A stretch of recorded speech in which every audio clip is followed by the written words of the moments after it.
Right, ladies and gentlemen, a scarce book with a charming cover, a sort of a blind stamped cover, and this lovely gilt stamped centre, Rondos of the British Volunteers by Nugent Taillefer. There's a wonderful name. It was published in, you can see some dealer's been charging £34 for this book at some stage of its life.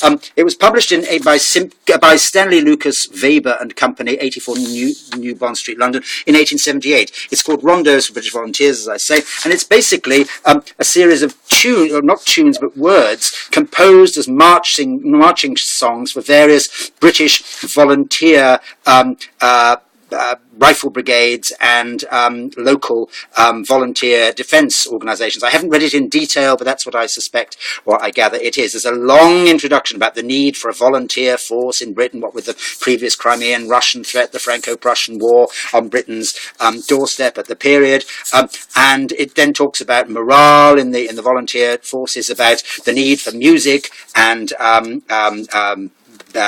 fine stirring words to give courage. And I think all of these words were written by this chap Nugent, and some have been set to music by various regimental bandmasters. The Braw Red Lion, music by Conrad Laubach, bandmaster of the Queen's City of Edinburgh Rifle Volunteer Brigade, and then words, I think, by Taillefer, with notes by him about the local associations of the wording, the pride of the English, I'm for the Queen, the British Volunteers, Britannia, and there we have Rondo of the British Volunteers, Song and Steel, the gathering of the Britons. So it's one man's contribution to the volunteer movement in terms of patriotic marching songs. The book's in decent condition. There's some scuffing to the cover. It always happens, bumps to corners and so on, but the binding there is fairly sound. One of the signatures, as they're called, as I'm sure you know, one of the sections of the book is held on only by a bottom set of stitches. So the last group of pages in the book, there we are held on only by its bottom set of stitches. So the book is